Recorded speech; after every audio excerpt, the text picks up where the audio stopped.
तो पेरीमीटर से आपके पास ये इक्वेशन आ रही, perimeter is sum of all the sides.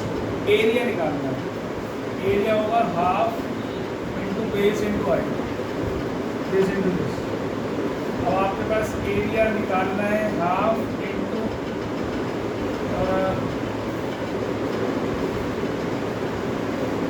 एक कंडीशन इससे बन जाएगी हमारे पास X square plus Y square is equal to 25 का स्क्वायर मतलब 625। ठीक है, ये तो राइट पाइथागोरस थ्योरम लगा ही सकते हैं। यहाँ से वाई की वैल्यू निकाल लो, 35 माइनस एक्स इसका होल स्क्वायर इसमें रख दो, इस वाई की वैल्यू निकाल लो 35 माइनस एक्स इसमें रख दो, इज इक्वल टू 625।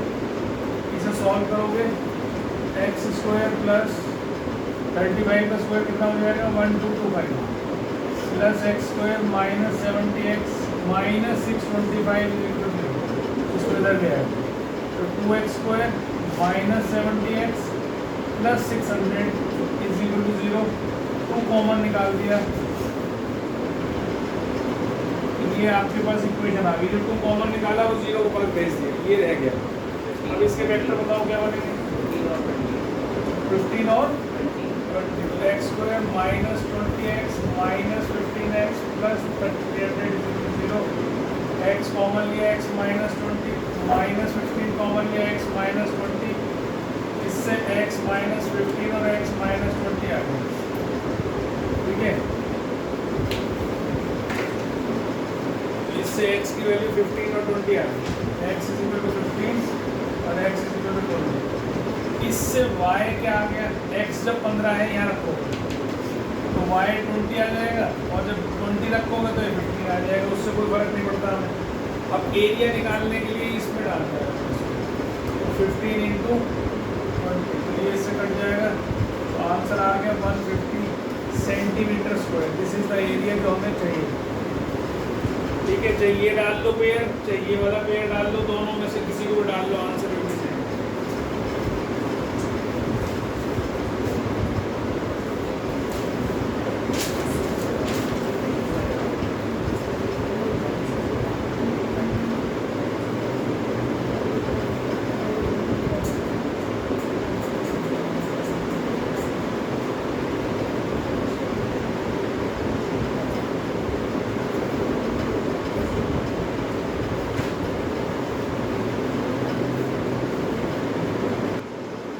वर्क वाले क्वेश्चन में अब जैसे इसने कहा है A takes 6 days less than time taken by B to finish a piece of work। अब अगर मान लो मैं कह दूं कि B takes X days to finish a piece of work। ठीक है, ये मान लिया मैंने। So A will take X minus 6 days। ये बोला उसने कि पूरा काम खत्म करने के लिए 6 दिन का डिफरेंस रखो।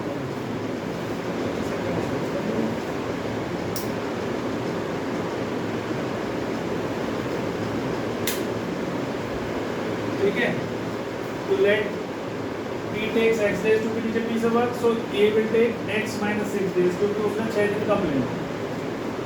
अब इनका एक दिन का वर्क निकालना है आपने।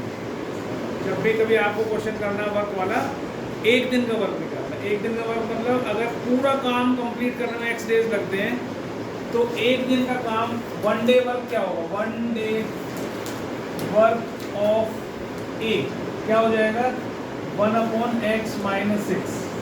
ये पार्ट है उसका, है ना। जैसे मान लो सपोज 4 दिन लगते हैं, मैं दोबारा समझा देता हूँ, किसी एक काम को करने में 4 दिन लग रहे हैं, तो चारों दिन बराबर बराबर काम किया उसने, तो एक दिन में कितना काम करेगा 1/4 करेगा, है ना।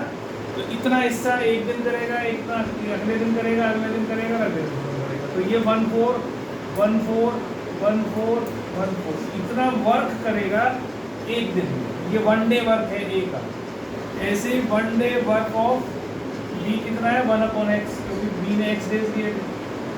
अब दोनों अगर मिलकर किसी काम को करते हैं तो 4 दिन में खत्म कर देते हैं, 4 डेज। तो एक दिन का काम कितना होगा 1/4। जैसे यहाँ पर मैंने कहा 4 डेज लेते हैं, तो 4 दिन में, तो एक दिन में कितना काम करेंगे 1/4 ऑफ द वर्क। अब ये वर्क को ऐड करा है मैंने, जितना काम है उसको ऐड कर दिया हमने कि 1/4 काम हो जाएगा। अगर एक दिन का काम ए करे इतना लेगा, बी करे इतना लेगा, दोनों को ऐड कर दे तो 1/4। अब इसको सॉल्व करना है और आपका आंसर आ जाएगा। बस ये तो सॉल्व करना आता ही है, एलसीएम लेने, इसको एलसीएम ले लो।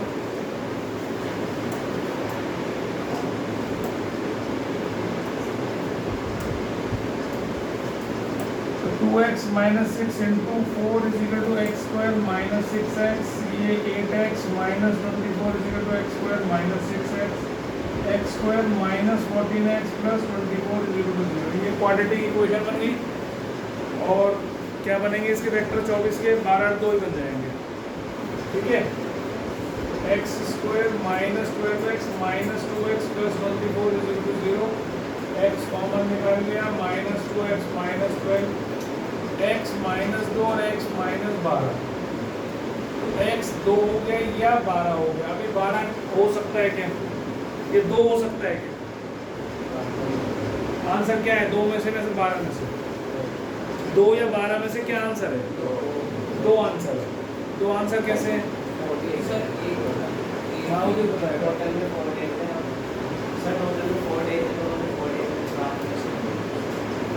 ठीक है, x 2 होगा या 12 होगा? तुमने कहा 2 होगा, उसका रीजन 2 मिनट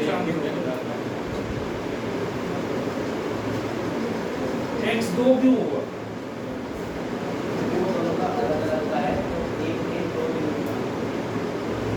12 क्यों नहीं होगा?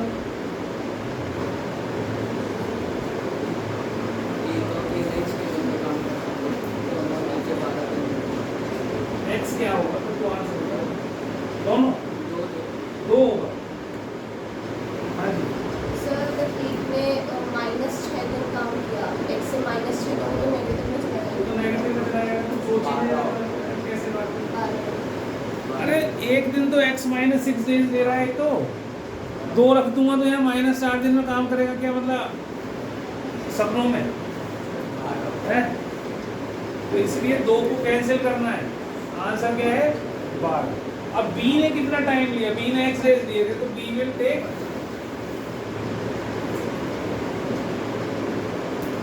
12 days to finish a work। अकेला अगर करेगा तो 12 दिन में कंप्लीट करेगा वो, और ए जो है वो 6 दिन में कंप्लीट कर देगा। अब 2 दिन में अगर उसने कंप्लीट कर दिया तो वो तो 6 दिन पहले ही कम ले रहा है, तो कैसे कंप्लीट करेगा फिर?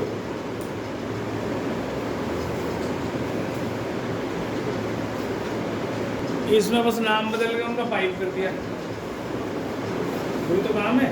पहले 2 आदमी काम कर रहे थे, अब 2 पाइप काम कर रहे हैं। काम तो अभी भी कर रहे हैं। 2 pipes running together can fill a system in इतने minutes. If one pipe takes 3 minutes more than the other to fill it. अब 2 पाइप ले लो। Let pipe A fills the cistern in x minutes. ठीक है, then pipe B fills the cistern in x plus 3 minutes। बिल्कुल same question है, कोई फर्क नहीं।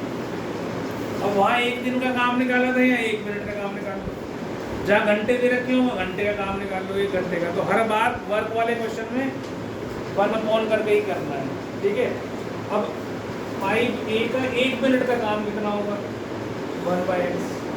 Pipe ए भाई जितना टाइम उसने टोटल लिया, अगर x मिनट्स में कंप्लीट कर रहा है, जैसे पहले वो 4 दिन में कंप्लीट कर रहा था, तो 1 दिन का काम कितना था? 1/4। ऐसे ही अगर कोई काम x डेज में या x मिनट्स में कंप्लीट हो रहा है, तो 1 मिनट का काम कितना होगा? 1/x, 1 minute work. और दूसरे पाइप का 1 मिनट वर्क क्या होगा? 1/x + 3। दोनों मिलकर कितनी देर में कंप्लीट कर रहे हैं? इतने मिनट्स में कंप्लीट कर रहे हैं। तो ये 40/13 है, तो ये होगा 1/40/13। ऐसे जैसे वहाँ 4 दिन थे तो हमने क्या करा था? 1/4 पिछले क्वेश्चन में इज इक्वल टू, कई बार बच्चे यहाँ पे 4 ही लिख लेते हैं, क्वेश्चन गलत हो जाता है वहीं पे। जब यहाँ 1 दिन का काम निकाला या 1 मिनट का काम निकाला तो वहाँ पर भी तो कंप्लीट सिस्टम को फिल करने में जितना टाइम लग रहा है उसका 1/, करके निकालेंगे। ठीक है, तो ये आंसर में इधर ये 13 ऊपर चला जाएगा, मतलब उल्टा हो जाएगा। तो ऐसी इक्वेशन बनेगी आपके पास, वो आपको सॉल्व करेंगे। ठीक है, सॉल्व करो इसको। x+3 + x एलसीएम निकले।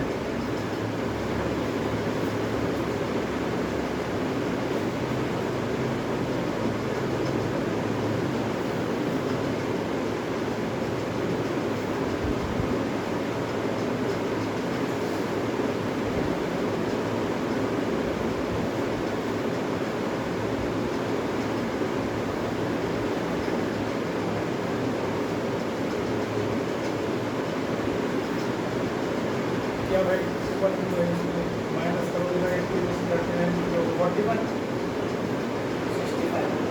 41 हो गए ना। हाँ, क्या फैक्टर बन गए 65 और 24 13 कॉमन निकाल लो, x कॉमन निकाल लो, -5 + 24 कॉमन निकाल लो, x - 5 13x + 24 0 x आ गया 5 और -24/13 इसे छोड़ दो, x आ गया 5। अब दोनों का टाइम निकालना है, पाई पे 5 मिनट ले रहा है तो अगला 8 मिनट ले रहा है। 5 और 8 इसका आंसर आ जाएगा।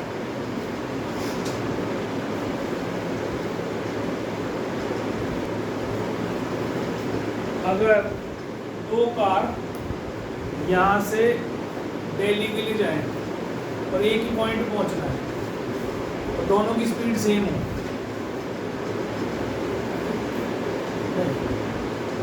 एक साथ दोनों चलें, यहाँ से मान लो 9 बजे दोनों चलें विद सेम स्पीड, 1 घंटे बाद दोनों कितना डिस्टेंस ट्रेवल करेंगे? ठीक, अगर स्पीड सेम है और एक ही टाइम पे दोनों चली हैं तो 1 घंटे में या 2 घंटे में 4 घंटे में they will travel same distance. ये समझ में आती है? अब क्वेश्चन में क्या बोला है उसने, ये 9 मीटर हाइट पिलर है, यहाँ पर पिकॉक बैठा हुआ है, यहाँ 27 मीटर दूर होल से ये इसके जड़ में जो है छेद है जहाँ पर स्नेक को घुसना है जाके। तो स्नेक इधर से इस तरफ चल रहा है, इतनी दूर पर है, 27 मीटर दूर है। ठीक है, from a point 27 meter away from the bottom of the pillar, a snake is coming to its hole at the base of the pillar. Seeing the snake, the peacock pounces on it. ठीक है, अब वो यहाँ से चला, जब इसने यहाँ देखा इसको तो इस पे झपट्टा मारा इसने इस पे।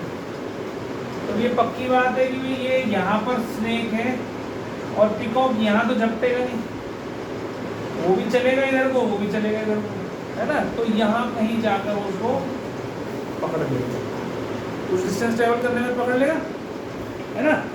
अब पकड़ लिया तो ये डिस्टेंस चला x, ये तो स्नेक ने चला, पिकॉक ने कितना चला।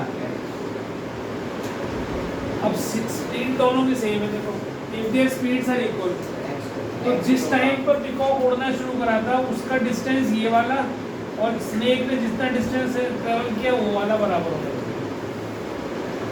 आधी बात समझ में? डिस्टेंस ट्रेवल्ड बाय स्नेक और distance travelled by peacock should be same because their speeds are equal. अगर स्पीड इक्वल होंगी तो they will travel same distance. यहाँ से स्नेक यहाँ आया और पिकॉक यहाँ से यहाँ आया, तो डिस्टेंस दोनों की स्पीड जो कि सेम है तो इसलिए दोनों का डिस्टेंस सेम होना चाहिए। अब ये x था, ये पूरा 27 था, तो ये 27 - x बच गया। अब आपके पास राइट एंगल ट्रायंगल बन गया, तीनों साइड है, पाइथागोरस थ्योरम लगाओ। पाइथागोरस x² 27 - x² + 9 का स्क्वायर, इसे सॉल्व करना है आपने और x बताना है कितना होगा। करिए फटाफट।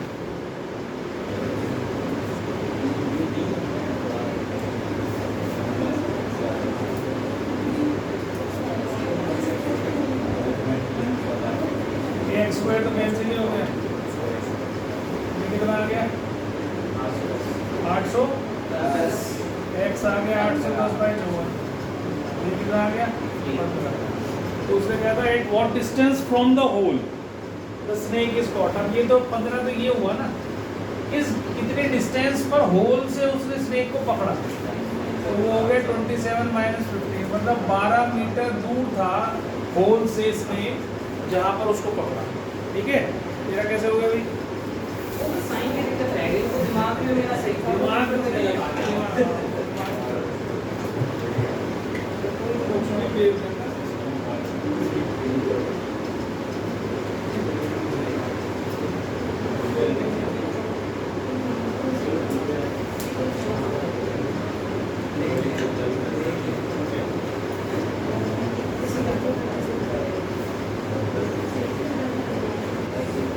ठीक है, सबसे पहले देखो let number of books be x.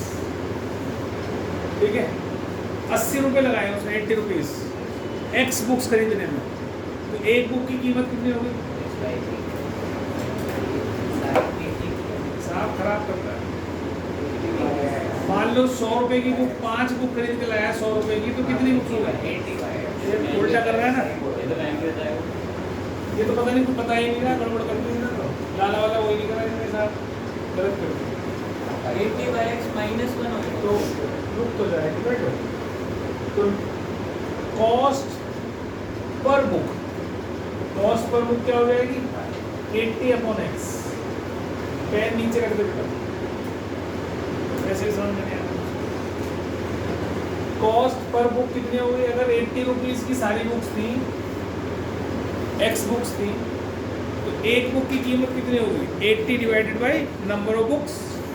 ठीक है, इसका एग्जांपल ऐसे कर सकते हो, तुम सोच लिया करो मन में, एक्स से डरा मत करो, तुम ये सोचा करो कि मान लो 80 रुपये की वो 4 बुक लेके आया, तो पर बुक कॉस्ट कितनी होगी?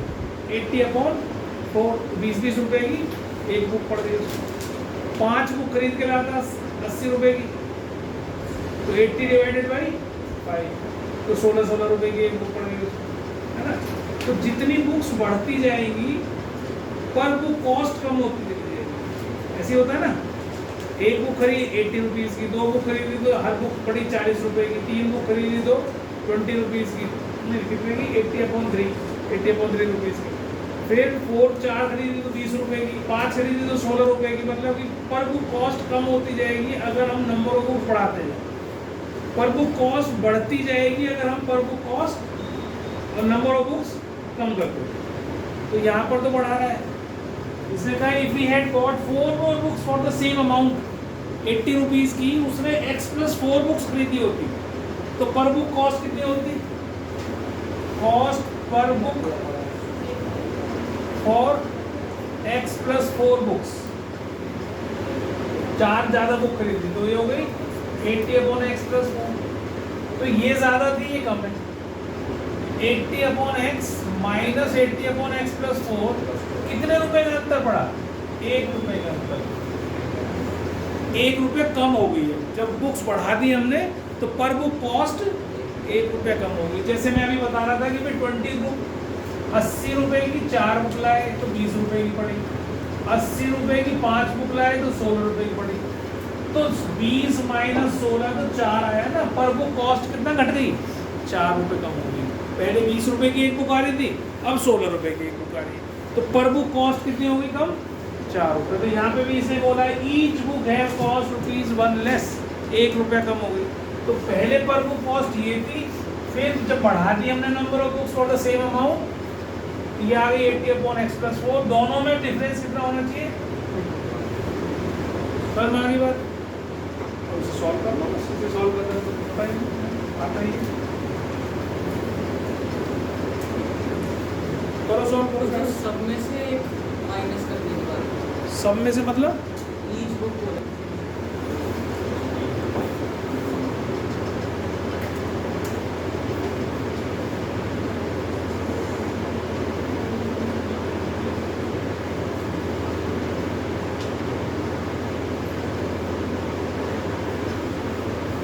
हाँ जी, ये बन गई इक्वेशन, इसके वेक्टर बनाओ, x² + 4x - 320।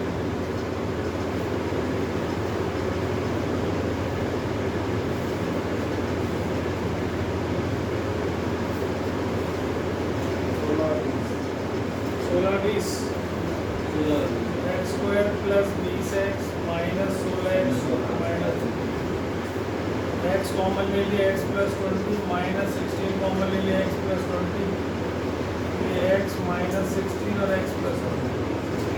अब नेगेटिव तो हो नहीं सकता, तो इसलिए हम नेगेटिव को छोड़ देंगे। आंसर कितना हो जाएगा? How many books did he buy? पहले तो उसने x बुक्स ही खरीदी थी ना, तो 16 बुक खरीदी उसने, 16 बुक्स ही इज बॉट। ठीक है,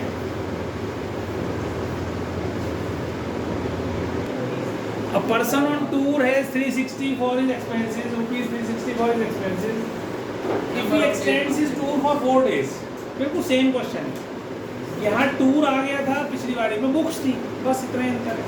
पहले 80 रुपये में बुक्स खरीद रहा था, अब टूर पे जा रहा है 360 रुपये। तो मान लो x डेज हैं, जिस टूर के डेज कितने? Tour duration, let tour duration भी x डेज। ठीक है, 360 है, तो एक्सपेंसेस पर डे कितने हो जाएंगे? 360 रुपये लेके गया है, तो रोज कितने खर्च कर सकता है? 360 बाई x। इसको ना x से मत सोचा करो, मैं बार बार तुमसे कह रहा हूँ, तुम इसको ऐसे सोचा करो 360 डेज हैं, 9 दिन के लिए गया है, तो रोज कितने खर्च करेगा? 40 रुपये। 360 डिवाइडेड बाई 9, तो x आते के साथ ही तुम्हारा दिमाग का कैलकुलेशन ना वो बंद हो जाता है अचानक। सब बच्चों की स्थिति है, तो इसलिए उसको नंबर ऑफ डेज को किसी नंबर में सोच लिया करो। तो 360 डिवाइडेड बाई, तो तुम्हें समझ में आएगा कि मैं कर क्या रहा हूँ। तो एक्सपेंस पर डे कितना हो गया हमारा? 360 रुपये। अब उसने कहा अगर उसने अपना टूर बढ़ा दिया तो अब रोज 40 रुपये खर्च कर सकता है? वो नहीं कर सकता। कितने दिन के लिए बढ़ाया है? 4 दिन के लिए बढ़ाया है। तो अब एक्सपेंस पर डे कितना हो जाएगा? Per day for x plus 4 days, तो कितना हो जाएगा? 360 अपॉन। तो अब उसका एक्सपेंस पर डे कम हो जाएगा। मान लो मैंने 9 दिन गया था, अब 13 दिन के लिए गया है, तो रोज का डिनोमिनेटर बढ़ रहा है, इसका मतलब पर डे एक्सपेंस कम हो रहा है। तो कितना कम हो रहा है? he has to cut down his daily expense by ₹3। तो इसका मतलब 360 upon x minus 360 upon x plus 4, 3 रुपये का डिफरेंस आ गया। पर डे एक्सपेंस में 3 रुपये कम हो गए उसके। समझ में आ गई? बस इसे सॉल्व करना पड़ा, देखो कितना आ गया। अब ये लास्ट क्वेश्चन है, बस आज क्वाड्रेटिक इक्वेशन खत्म। आ गया 1 upon x minus 1 upon x plus 4 is equal to 3। पहले 3 से ही काट लेना इसको। ये हो गया x plus 4 minus x upon x into x plus 4 is equal to 1। ये से कैंसिल हो गया, x square plus 4x minus 480 is equal to 0 है। क्या बने फैक्टर्स के? 24 और 20। ठीक है, तो x कॉमन लिया x प्लस 24 माइनस 20 कॉमन लिया x प्लस 24, x माइनस 20 और x प्लस 24, x 20 आ गया और माइनस 24 को नेगलेक्ट कर देंगे, तो उसका ड्यूरेशन ऑफ टूर कितना हो गया? 20 डेज। 20 डेज का ड्यूरेशन हो गया। टूर ड्यूरेशन कितना हो गया? Tour duration is 20। ठीक है, तो जब भी आंसर देते हो लास्ट में बॉक्स बनाकर उसको हाईलाइट किया करो। तो एपी कर रहे हैं आज हम, अरिथमेटिक प्रोग्रेशन। अरिथमेटिक प्रोग्रेशन हम ध्यान से समझ रहे हैं, इसको बहुत इंपॉर्टेंट चैप्टर है। एपी शॉर्ट में एपी कहते हैं इसको, अरिथमेटिक प्रोग्रेशन। तो ये एक ऐसी सीक्वेंस है जिसमें जो कंसेक्यूटिव टर्म्स होती है उनमें डिफरेंस कॉमन होता है, मतलब एक सा डिफरेंस होता है। उस सीक्वेंस को जिसमें एक टर्म से अगली टर्म में, अगली टर्म से अगली टर्म में बराबर डिफरेंस हो, उसको हम क्या बोलते हैं? Arithmetic progression, AP. ठीक है, जैसे फॉर एग्जांपल मैंने कल भी बोला था 2, 4, 6, 8 ऐसे कोई भी। अब इनमें अगर डिफरेंस देखोगे, 4 में से 2 माइनस करो 2 आ गया, 6 में से 4 माइनस करो 2 आ गया, 8 में से 6 माइनस करो 2 आ गया, तो ये एक एपी बन जाती है। ठीक है, कोई सी भी सीक्वेंस हो सकती है, it can be any sequence. मैं बता देता हूँ, जैसे I 2 ए पे बी, है ना। फ्रैक्शन में कोई आ सकती है, नेगेटिव में आ सकती है, कुछ भी आ सकती है, कोई भी सीक्वेंस ए पी की फॉर्म में आ सकती है। जैसे फॉर एग्जांपल एक और अच्छी सी दिखाता हूँ आपको।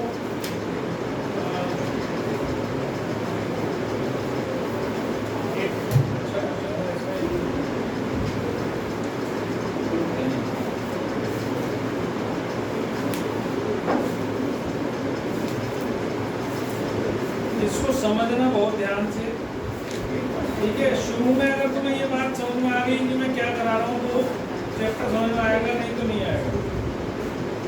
बिल्कुल आज तक ऐसा चैप्टर है जो आज तक आपने कभी भी नहीं करा है, इसलिए इसको ध्यान से समझना। ए क्या है, डी क्या है, मैं भी फॉर्मूला बताया था, कल भी बताया था, अभी दोबारा बताऊंगा। उसके हिसाब से आपको इसे समझना कोई बात। तो ये इनमें सब में डिफरेंस बराबर है। जैसे मैंने 5 माइनस 2 करा तो 3 आ गया, 8 माइनस 5 करा तो 3 आ गया, 11 माइनस 8 करा तो 3 आ गया। और डिफरेंस जो होता है वो डी से डिनोट किया जाता है, ठीक है। और हमेशा अगली टर्म में से पिछली टर्म माइनस करते हैं। तो जैसे मान लो ये फर्स्ट टर्म a1 है, ये a2 है, ये a3 है, ये a4 है, फोर्थ टर्म है। तो डिफरेंस जो होगा वो हमेशा a2 माइनस a1, वही डिफरेंस आना चाहिए a3 माइनस a2 में, वही डिफरेंस आना चाहिए a4 माइनस a3, ठीक है। ये डिफरेंसेस कॉमन होता है डिफरेंस, ये चीज़ हमेशा ध्यान रखनी है। विषय की कहाँ हो, सुन लिया, बताइए क्या बताया कौन सा डिफरेंस?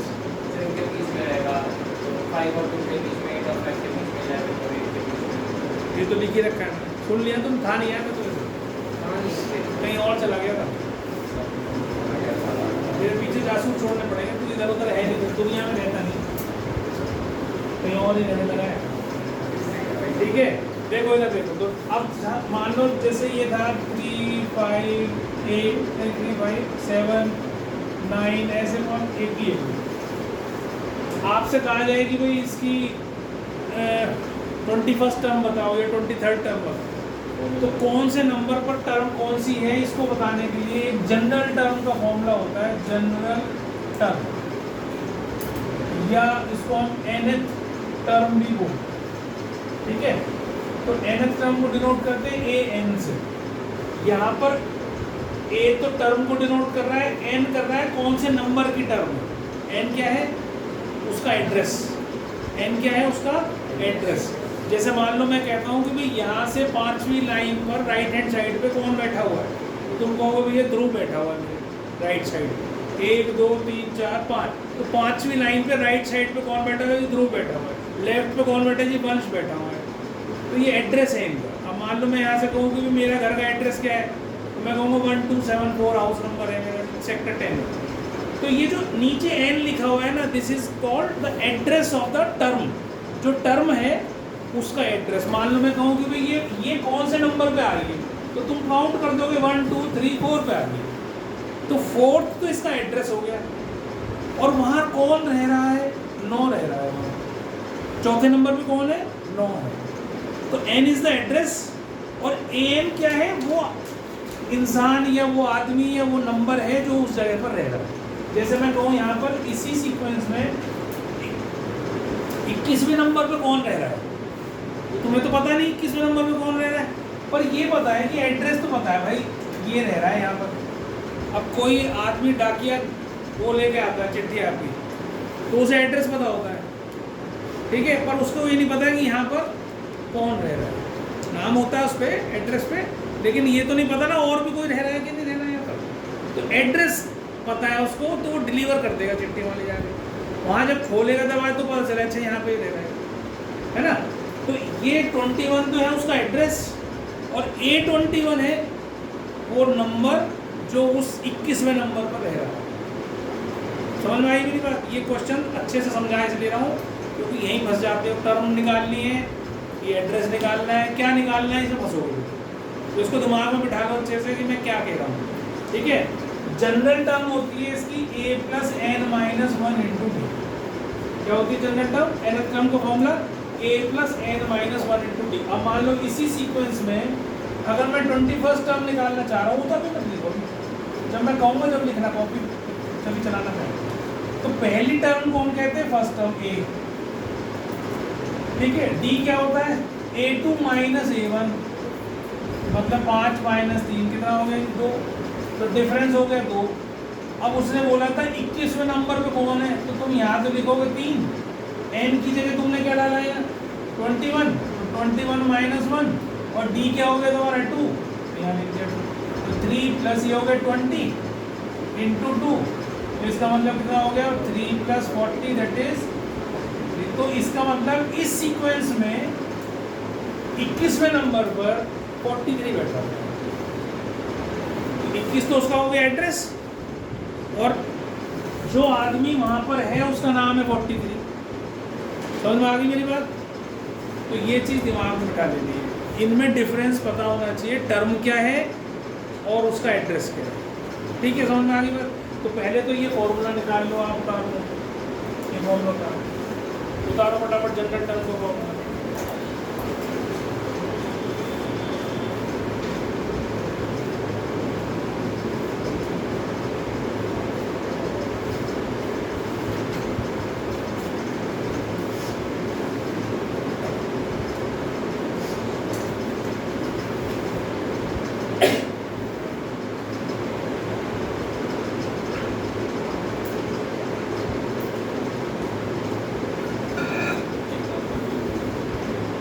गया। अब अगर मान लो मेरे को ना ए पता ना डी पता, टर्म पता है मुझे, अब मान लो इसी सीक्वेंस में ध्यान से समझना, क्वेश्चंस करवा रहा हूँ, समझ लो आप डायरेक्ट। इसी सीक्वेंस में मान लो मैंने सपोज करो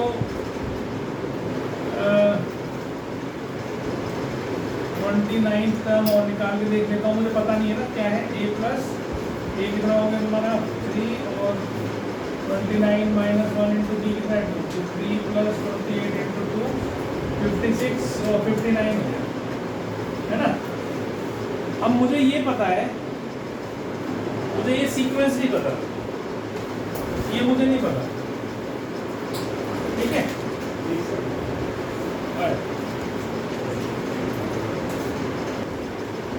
आपको किसी सीक्वेंस की 2 टर्म पता है, उसने कहा भाई A21 तो है 43 और A29 है 59। अब कहेगा AP बताओ क्या है, व्हाट इज द सीक्वेंस।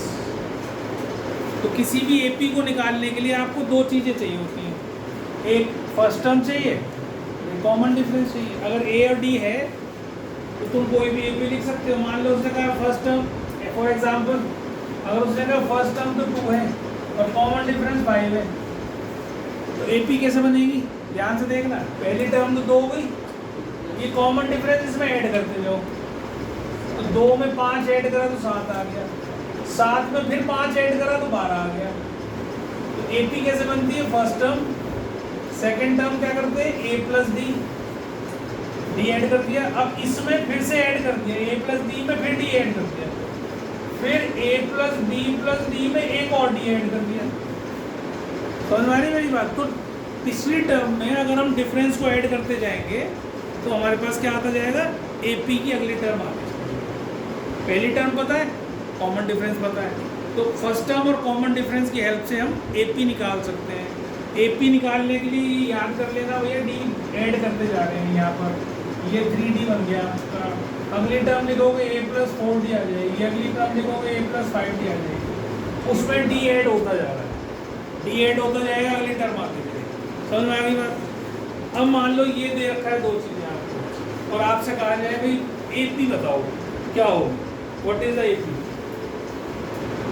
ठीक है। तो हम क्या करेंगे उसके लिए हम करेंगे भाई n पता है हमें, यहाँ पर हमारे को एड्रेस भी पता है और हमें वो आदमी भी पता है जो वहाँ रह रहा है, दोनों चीज़ें पता है, लेकिन फर्स्ट टर्म और कॉमन डिफरेंस नहीं पता, फर्स्ट टर्म कॉमन डिफरेंस नहीं पता। तो इसकी जगह n की जगह तो 21 लिखा हुआ है यहाँ, देखो अगर मैं यहाँ रिप्लेस कर दूँ n की जगह 21 और इसमें भी कर दूँ 21 माइनस 1, जहाँ जहाँ n है वहाँ पर मैंने क्या रख दिया, जो यहाँ ये किसके बराबर कर दिया मैंने 43, क्योंकि इसकी वैल्यू तो पता है मुझे, ये रहा। समझ में आ रही बात? तो ये हो गया a प्लस 20d, कितना हो गया? ये सीख लो पहले, समझ में आगे के लिए आ गया। n पता है बस केवल तुम्हें, और वो उसकी वैल्यू पता है उस टर्म की, एड्रेस भी पता है उसका, और वहाँ कौन दे रहा है ये भी पता है, लेकिन सीक्वेंस कहाँ से शुरू हुई है ये नहीं पता, कॉमन डिफरेंस क्या है ये नहीं पता। तो आपने क्या करा, n की जगह 21 डाल दिया, तो ये बन गया a plus 20d is equal to 43। ऐसे ही अभी आपको क्या दे रखा है, a29, तो अगर मैं ये a29 लिखूं तो क्या आएगा, a plus 29 minus 1 into d, ये किसके बराबर दे रखा है, 59, मतलब a प्लस 28d कितना आ गया, 59। तो this is first equation, this is second equation. अब ये एक्स वाई की तरह दो इक्वेशन बन गई आपके पास, लीनियर इक्वेशन। सॉल्व कर लो उसको, कैसे करोगे, a प्लस 28d कितना 59, और a plus 20d is equal to 43, दोनों को माइनस कर दो, माइनस माइनस माइनस कैंसिल हो गया, 8d ये कितना हो गया 16, d कितना आ गया 2। इसको एक छोटी इक्वेशन में डाल दो, नीचे वाली में डाल देता हूँ, a प्लस ही पेन टक्कर नहीं कर उल्टा, इज इक्वल टू 43, a कितना आ गया 43 माइनस 40 कितना हो गया 3, a कितना आ गया। अब हमारी AP क्या हो गई, व्हाट इज द AP, तो पहले 3 में 2 जोड़ दिया 5, 5 में फिर 2 जोड़ दिया 7, 7 में फिर 2 जोड़ दिया 9। अब यही AP थी कि नहीं, पहले वाला जो एग्जाम्पल लिया था जिससे ये टर्म निकाली थी, इसमें फर्स्ट टर्म क्या ली थी हमने वहाँ पर 3 थी, कॉमन डिफरेंस की 2 था। आगे बात समझ में नहीं? तो दो तरह से क्वेश्चन आएंगे तुम्हारे पास, एक तो ऐसे आएंगे कि 21st term is this, 29 term is this, find the AP, और कहीं AP दे रखी होगी तुमसे टर्म निकलवाएंगे। समझ में आ रही है मेरी बात, क्या कह रहा हूँ मैं? सबको आगे समझ में? पक्का पूछूंगा भी मैं यहाँ पे, सबको समझ में आ गया अच्छे से? पक्का कौन को? अब पता मेरे को 27th टर्म कैसे लिखूंगा, A27 कैसे निकालना है?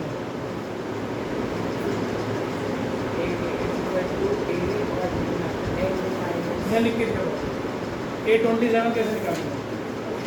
What is A27?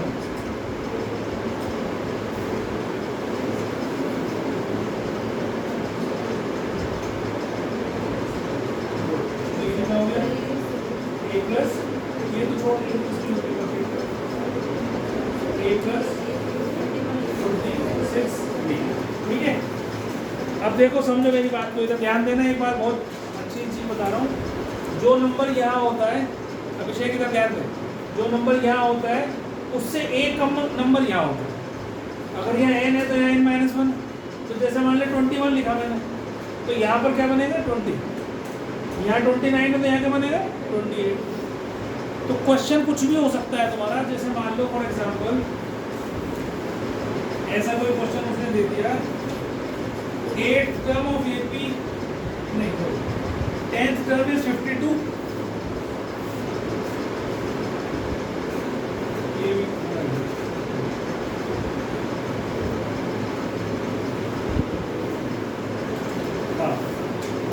क्वेश्चन है 7th टर्म मतलब A7 is -1 and A16th term is 70।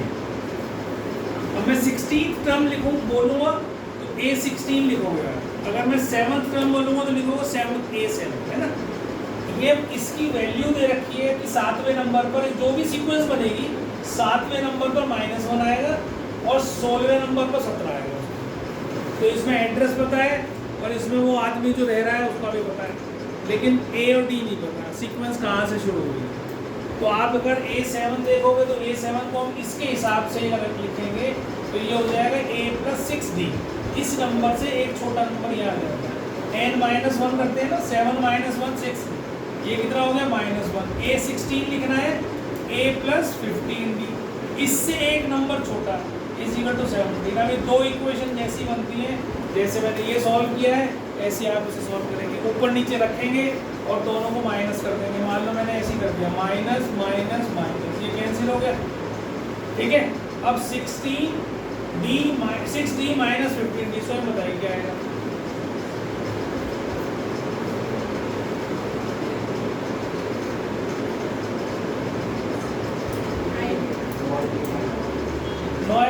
लिखो 9 डी और 9 9 डी और ये कितना आएगा,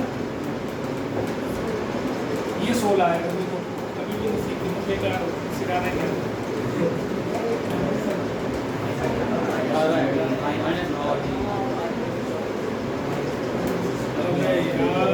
घर जाके कुछ करती तो नहीं ना, सोती रहती है रात में पड़ी। ये 6 माइनस 15 हो गया -9। ये छोटा नंबर है, बड़ा नंबर 10 वालों को सिखाना पड़ रहा है। 2 महीने हो गए सिखाते सिखाते, बच्चों ने भी छट गए, बच्चे भी सिखा के 2 माइनस को ऐड करेगी तो -18 आएगा। डी कितना आ जाएगा, 2 आ जाएगा। इसको एक इक्वेशन में डाल लो छोटी वाली में, a + 12 इसी का तो -1। ये कितना आ गया, -1 -12। ये कितना आ गया, -13। a -13 d2 आ गया। अब आपसे AP कहाँ निकालने के लिए, तो पहली टर्म तो आपकी -13 होगी, इस -13 में +2 करना है तो कितना आएगा, -11। फिर इसमें +2 करना है, फिर आएगा -9। फिर +2 करना है, फिर आएगा -7। ऐसे चलता है। समझ में आ गई बात। तो टर्म दे रखी होगी, उससे सीक्वेंस निकाल लिया, कहीं सीक्वेंस दे रखी होगी वहाँ से टर्म निकाल लिया। इस तरह के क्वेश्चन आएंगे। तो ये इस टाइप के क्वेश्चन हो गए। तो जनरल फॉर्मूला इसका केवल एक ही है, इसमें फॉर्मूले जो हैं वो सिर्फ सम का और टर्म का फॉर्मूला है। वही फॉर्मूला आपको याद रखना है, उसी से ही सारी AP हो जाएगी। फॉर्मूले की कोई दिक्कत नहीं। पर तरीके क्वेश्चंस जो आएंगे डिफरेंट टाइप्स के, वो आपको करने हैं अच्छे से, ठीक है। आसान चैप्टर नहीं है, फिर बोल रहा हूँ। जो रोज करेगा केवल वही कर पाएगा इसको, जो छोड़ देगा उसको कुछ समझ में नहीं आएगा। 15-20 दिन के बाद जब तुम करने बैठोगे इसे, तुम्हारे सिर पे तो गायब होगा। तो इसलिए क्वेश्चंस करना, अच्छे से करना, साथ साथ करना, तभी समझ में आएगा ये चैप्टर। नहीं तो समझ नहीं आएगा, पहली बता रहा हूँ। क्योंकि जैसे जैसे हम आगे चैप्टर में बढ़ते जाएंगे, अभी तो आसान है, जैसे जैसे हम आगे एक्सटेंड करेंगे तो जो क्वेश्चंस हैं उनका मुश्किल वाला लेवल अच्छा होता जाएगा, और भी अच्छे लेवल के वो आते हैं, ठीक है। पहले तो पिछले साल तक तो 11th क्लास में भी पढ़ाया जाता था, अब 10th में 11th में तो काट दिया है। तो सारा जितना भी तुम्हें पढ़ना है कि इसके अंदर ही पढ़ना है। और ये JEE मेंस में 11th-12th में भी कोर्स में है, वहाँ नहीं करता वहाँ का। तो जो बच्चे 11th-12th में मैथ लेंगे उनको ये फ़ायदेमंद चैप्टर है, उनके काम आएगा। वैसे तो पूरा ही मैथ फ़ायदेमंद है, सिर्फ ज्योमेट्री को जोड़ दो तो ज्योमेट्री के अलावा ज्योमेट्री भी यूज़ होती है, ऐसा नहीं है कि ज्योमेट्री यूज़ नहीं होती, लेकिन कम यूज़ होती है। तो ज्योमेट्री आप एक साइड में कर सकते हो, बाकी इसके अलावा हर चैप्टर देखो, जो हम क्वाड्रेटिक इक्वेशंस कर रहे हैं या जो हम लीनियर इक्वेशन कर रहे हैं, इनके बिना तो मैथ चलेगा ही नहीं, इनके बिना मैथ नहीं चलेगा। पॉलिनोमियल कर रहे हैं, इनके बिना मैथ है ही नहीं, चलेगा ही नहीं। चैप्टर के नाम से नहीं आएगा, लेकिन इनके सारे कंसेप्ट आपको आगे क्लासेस में पढ़ने पड़ेंगे। फिर क्या करोगे, इनको तो पढ़ना ही पड़ेगा। तो पढ़ना तो है ही है इन चैप्टर्स को। अगर जो मैथ लेना है, अगर मैथ नहीं लेना है तो भाई जैसे तैसे करके 10वीं से निकलो बाहर, पास तो फिर भी होना पड़ेगा।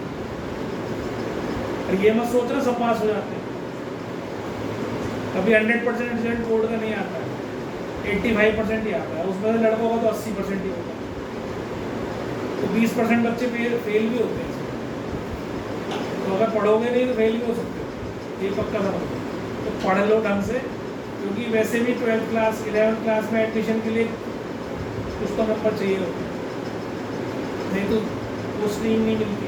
50% वाले को कैसे देंगे तो लाइन्स पर चले जाना, वहाँ तो मिल जाएगा, है ना। लेटर लिखना पड़ता है कि मैं अगली क्लास में अच्छे से पढ़ूंगा, और फिर वो तुम्हें एडमिशन दे देते हैं। आई वॉश जैसे उससे वो कोर्स कार से उसने 2 मार दिए, उसके बाद उससे लेटर लिखवा लिया कि मैं कार कैसे चलाऊंगा, ऐसे लिखवाया था 300 वर्ड्स का। और होती है, एक होती है ओपन एंडेड और एक होती है क्लोज एंडेड। ओपन एंड तो ये होता है कि तुम्हें पता ही नहीं कहाँ तक जा रही है, चलती जा रही। जैसे मैंने अभी तक लिखी जितनी भी, वो सब ओपन एंडेड थी। इसमें तुमने क्लोज कर दिया उसको, मतलब लास्ट तुम्हें पता है भाई ज़्यादा से ज़्यादा सीक्वेंस 216 216 तक ही जाएगी, इससे आगे नहीं जा सकते।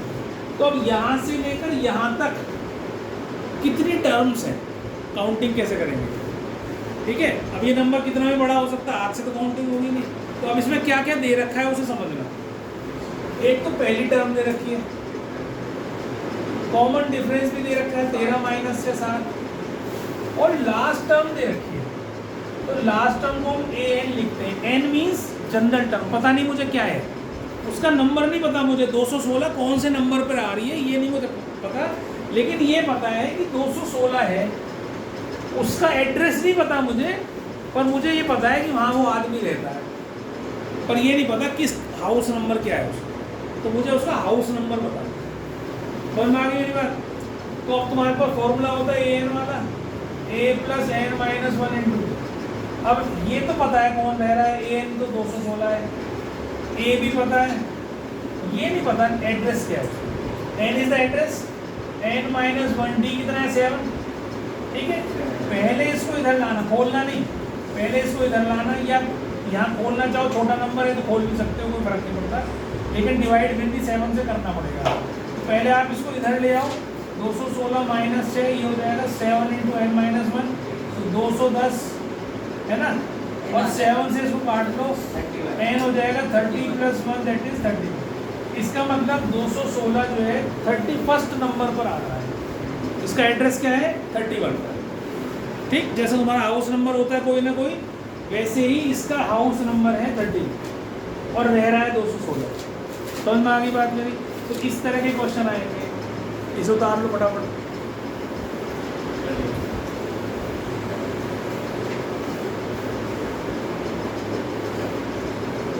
उतारो फटाफट, उतारो।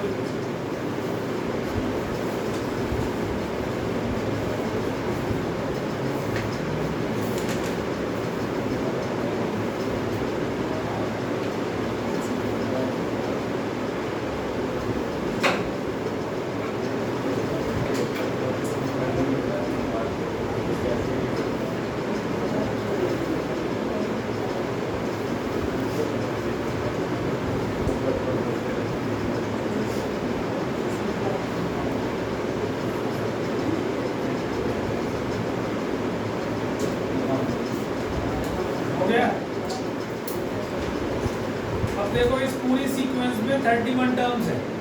जब ये 31st नंबर पे आ रहा है, यहाँ से 1 से शुरू हुआ 31st पे आ गया, इसका मतलब यहाँ से यहाँ तक कितनी टर्म्स होगी 31। अब मैं तुमसे कहूँ इस सीक्वेंस की मिडिल टर्म बताओ, what is the middle term of this sequence. तो मिडिल टर्म नहीं, ऐसे मिडिल टर्म के लिए अगर number of terms n, number of terms n अगर इवन है तब तो मिडिल टर्म हो जाएगी n/2x टर्म, हो जाएगी क्या, नहीं होगी। अगर 30 है तो बीच की टर्म इवन नंबर में कभी मिडिल टर्म नहीं निकाल सकते। 4 बच्चे बिठा रखे हैं, मेरे को मिडिल बताओ कौन सा बच्चा बैठा है, तुम नहीं बता सकते ना। तो इसका मतलब नंबर ऑफ टर्म्स अगर ऑड है तो ये मिडिल टर्म होगी n plus 1/2x term. Middle term क्या होगी n plus 1/2x term, this is the middle term. और अगर नंबर ऑफ टर्म्स इवन है,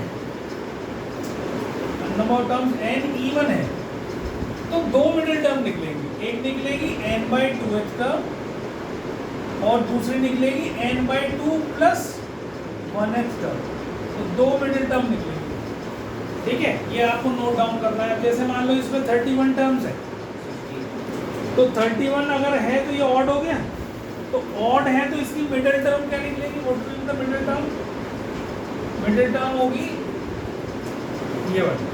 तो 31 प्लस 1/2 2x टर्म मतलब कि 16 term, A16 will be the middle term, ठीक है। तो A16 मिडिल टर्म होगी, लेकिन क्या होगी उसके लिए A16 निकालना पड़ेगा। अभी तुम्हें सिर्फ उसका एड्रेस पता चला है कि 16 नंबर की जो टर्म होगी, 16 नंबर की जो टर्म होगी, जो यहाँ से 16 नंबर काउंटिंग करने पे आ रही है वो बीच में आएगी, लेकिन क्या होगी वो, तो उसके लिए क्या निकालना है A16 निकालना है, जो कि क्या होता है A plus 15D, A plus 15D, इससे एक नंबर कम। अगर फॉर्मूले में डालेंगे तो ये फॉर्मूला ये रहा, इस फॉर्मूले में डालोगे n की जगह क्या डालोगे 16, 16 माइनस 1 करोगे 15 आ गया। a कितना है आपके पास इसमें 6 और प्लस 15 इंटू डी कितना है आपके पास 7, तो 15 7 105, ये हो गया 100। ठीक है, तो कितना आ गया बेटा, टेबल याद कर सकते हो उसके लिए। ठीक है,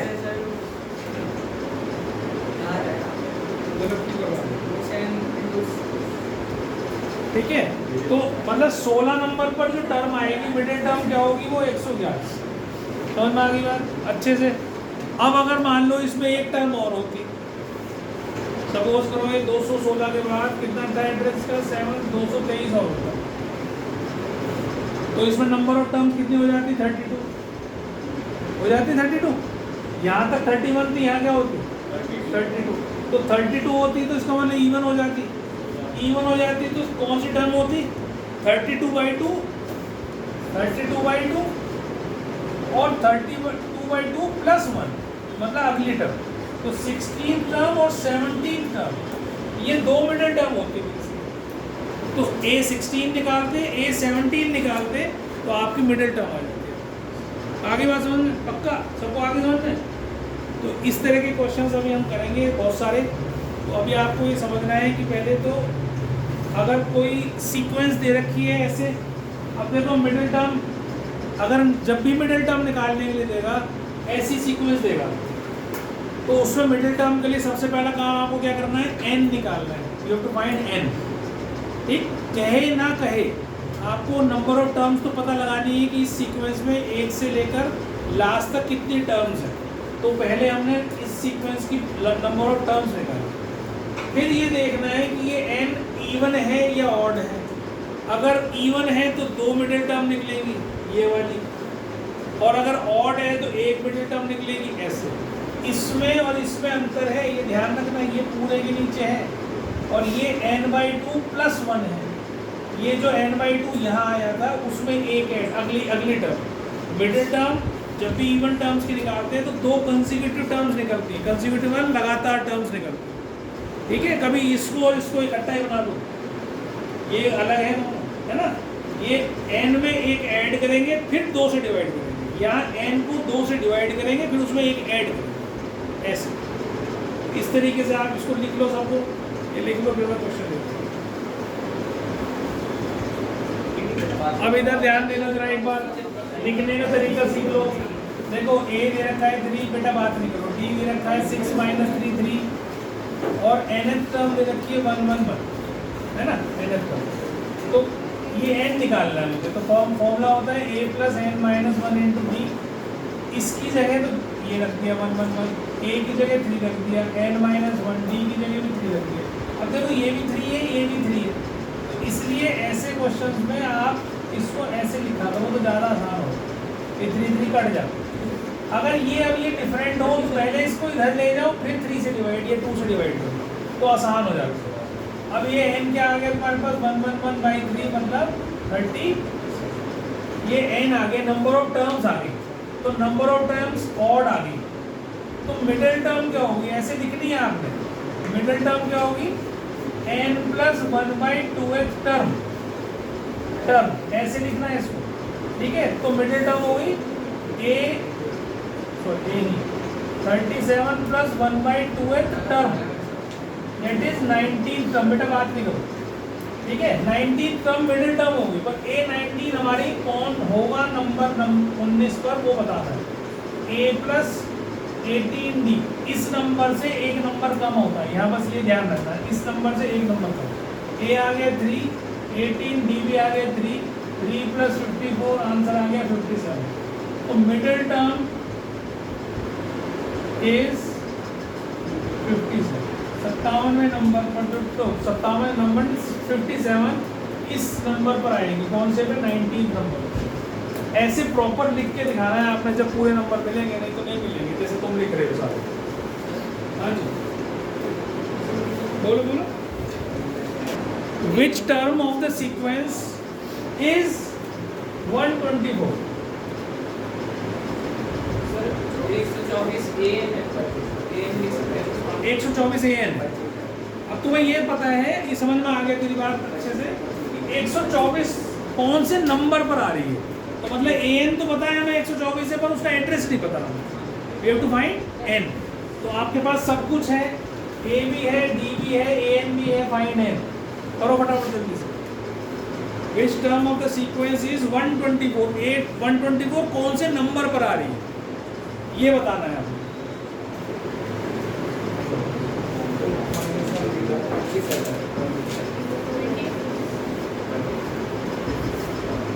Which term of the sequence is 124? ये कौन से नंबर पर आती है 124? हो गया? कितना है? 25। ठीक है, 25 25 सही है। AN दे रखा है, A भी दे रखा है, D भी दे रखा है। हाँ साइंस करेंगे, थोड़ा टाइम हो गया, कोई बात नहीं। एक ही करा रहा तो उसको कराता नहीं तो फिर कल कहते दोबारा कराओ इसी। अब कम से कम आज इतनी AP होगी कि कल को AP समझ में आ जाएगी तुम्हें। Which term of the sequence, मतलब A दे रखा है 4, D दे रखा है 9 - 4 5, और AN आपको दे रखा है 124, N आपको निकालना है। फॉर्मूला है ये दे रखा है 124, A दे रखा है 4, N - 1, D दे रखा है 5। पहले इसको इधर ले जाना तो 120 रह जाएगा ऐसे, फिर 5 से काट लेना तो 24 हो जाएगा। N कितना हो जाएगा? 24 + 1 25। मतलब 124 जो टर्म है वो 25वें नंबर पर आएगी, 25th टर्म पर आएगी। ठीक है, तो इस प्रकार से ये AP आज तुम्हारी स्टार्ट हो गई है। अब ये कई दिन चलेगी।